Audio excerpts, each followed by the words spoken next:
Video में बताएंगे आपको कि आखिरकार उद्धव ठाकरे की वो कौन सी गलती थी जिसने छीन ली उनसे बीएमसी की गद्दी, वरना अभी कहानी कुछ और होती।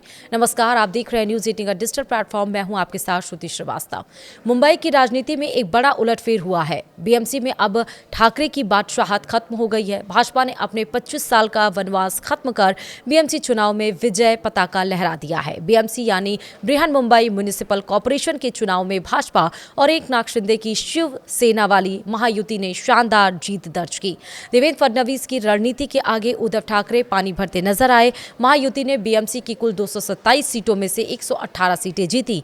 यह बीएमसी में बहुमत के 114 के आंकड़ों से ज्यादा है।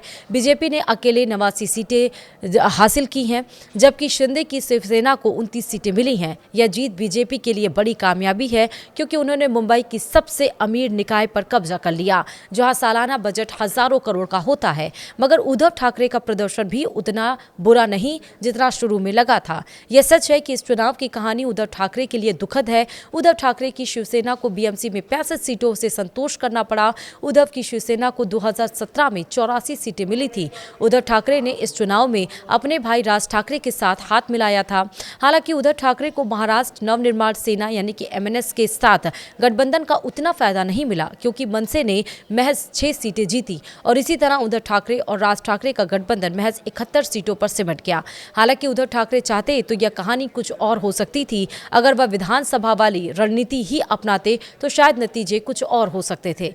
अब सवाल है कि आखिर उद्धव ठाकरे से कौन सी ऐसी चूक हो गई जिसने बीएमसी की गद्दी छीन ली। अगर उद्धव ठाकरे वह चूक नहीं करते तो क्या उनकी बादशाहत कायम रहती। अगर मौजूदा रिजल्ट को देखेंगे तो यह लगेगा कि उद्धव ठाकरे ही नहीं, कांग्रेस से भी चूक हुई। जी हां, अगर उद्धव ठाकरे कांग्रेस के साथ गठबंधन करते तो नतीजे अलग हो सकते थे। कांग्रेस ने इस चुनाव में अकेले लड़ने का फैसला किया और 24 सीटें जीती। अगर उद्धव ठाकरे कांग्रेस को मनाने में कामयाब रहते तो एमवीए यानी महाविकास अघाड़ी को फिर से एकजुट करते तो शायद वोटों का बंटवारा कम होता और बीएमसी में सीटें ज्यादा मिल सकती थीं।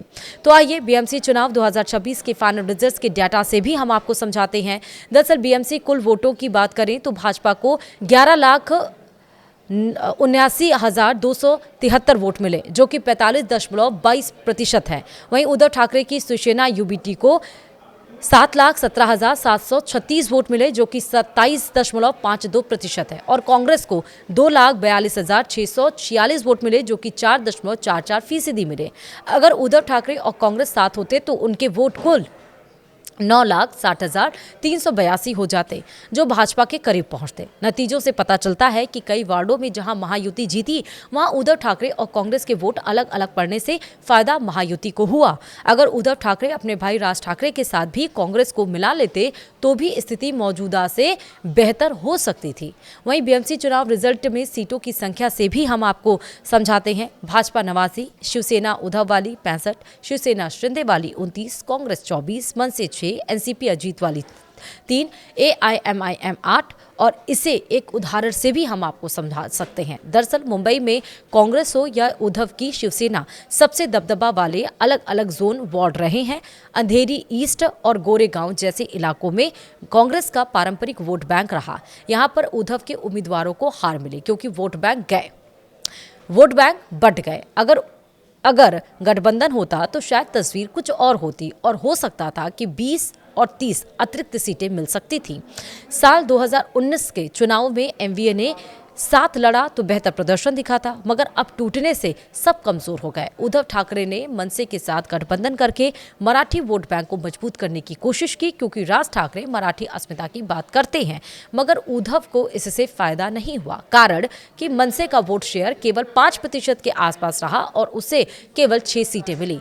वहीं कांग्रेस के 24 सीटें और 4.44% वोट उद्धव ठाकरे के लिए बड़ा मौका थे। अगर वे साथ होते तो बीएमसी चुनाव कुल सीटें उद्धव ठाकरे की 65+, कांग्रेस की 24+ और मनसे की 6 से ज्यादा होती, क्योंकि वोट ट्रांसफर से क्लोज फाइट वाले 40 से 50 वार्डों में जीत मिल सकती थी। इसीलिए उद्धव ठाकरे की गलती बस यही है कि वे कांग्रेस को मनाने में नाकाम रहे। हालांकि फैक्ट यह है कि कांग्रेस ने ही पहले एकला चलो रे नीति का ऐलान किया था। कांग्रेस की भी यह गलती थी कि उसने उद्धव के साथ गठबंधन नहीं किया।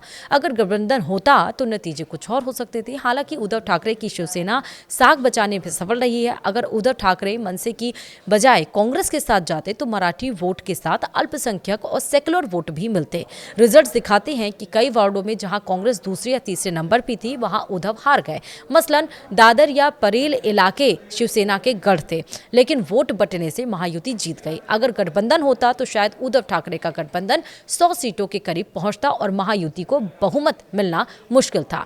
सवाल ये, क्या भाजपा का वनवास खत्म हो गया है? बहरहाल बीएमसी चुनाव में भाजपा ने बादशाहत कायम कर ली है।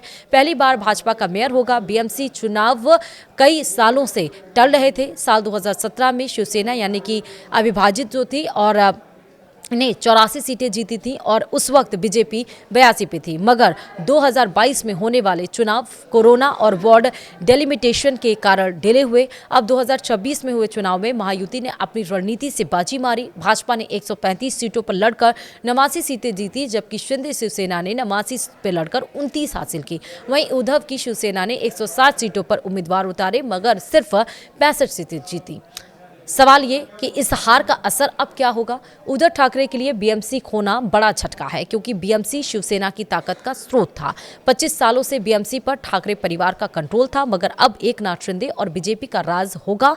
हालांकि कांग्रेस की 24 सीटें दिखाती हैं कि वे अभी भी रेलेवेंट हैं, मगर अकेले लड़ने से नुकसान हुआ। अगर एमवीए फिर से एक होता तो तस्वीर कुछ और होती। बहरहाल अब उद्धव ठाकरे को सोचना पड़ेगा कि आगे क्या वे कांग्रेस से फिर बात करेंगे या मनसे के साथ रहेंगे। इस तरह से यह नतीजा दिखाता है कि विपक्ष के अकेले होने से कैसे घाटा हुआ। वहीं शिंदे की शिवसेना को साथ लेकर भाजपा को चलने से फायदा हुआ है।